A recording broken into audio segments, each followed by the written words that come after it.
Welcome to class number 3 of Free Building School. If you're from my TikTok, welcome to my YouTube, and if you're new to the channel, consider subscribing because you can always unsubscribe later. I'm going to be uploading longer and more in-depth videos to my YouTube just in case you didn't understand anything I was saying from the TikTok. Also, if you could watch the video all the way through, I would really appreciate it because it really helps out the channel. With all that said, let's get into the video.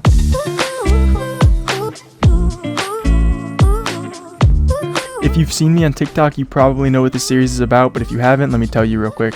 I call this series Free Building School. Each week I upload one video and they get progressively harder each time. So all you gotta do is follow these lessons and practice every week, and by the end of the series, you'll be an absolute god. This is class number 3 of Free Building School, so if you want to see class number 2, I linked it in the description. Grab your pen and a piece of paper because we're starting this class off with learning how to do double edits. Watch my crosshair placement when I make a double edit. Edit both tiles of your floor, don't move your crosshair, then edit your cone. Then place a ramp, cone, floor, and repeat. If this is too difficult for you, you can also put an extra ramp in between each double edit just like this. Then once you get this down, you can start taking away that extra ramp and start focusing on your speed. Another thing you guys could do to make double edits a little easier to learn is head into your settings and turn off sprint by default. I tell all my followers to do this when they're trying to learn something because it makes it much easier to learn the movement of the drill.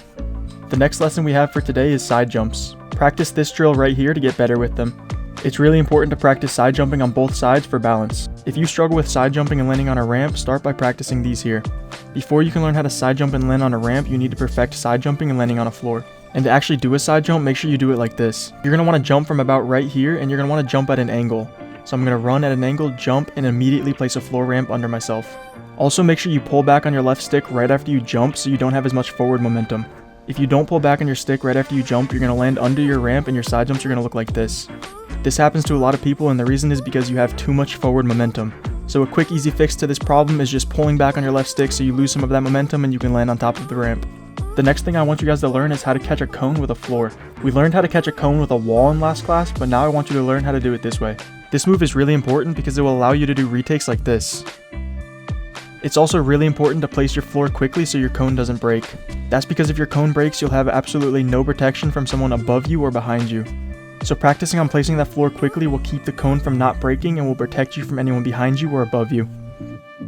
And the last thing I want you guys to learn for this class is the Highground Retake of the week. This might look a little scary, but if you take it piece by piece, it's not that bad.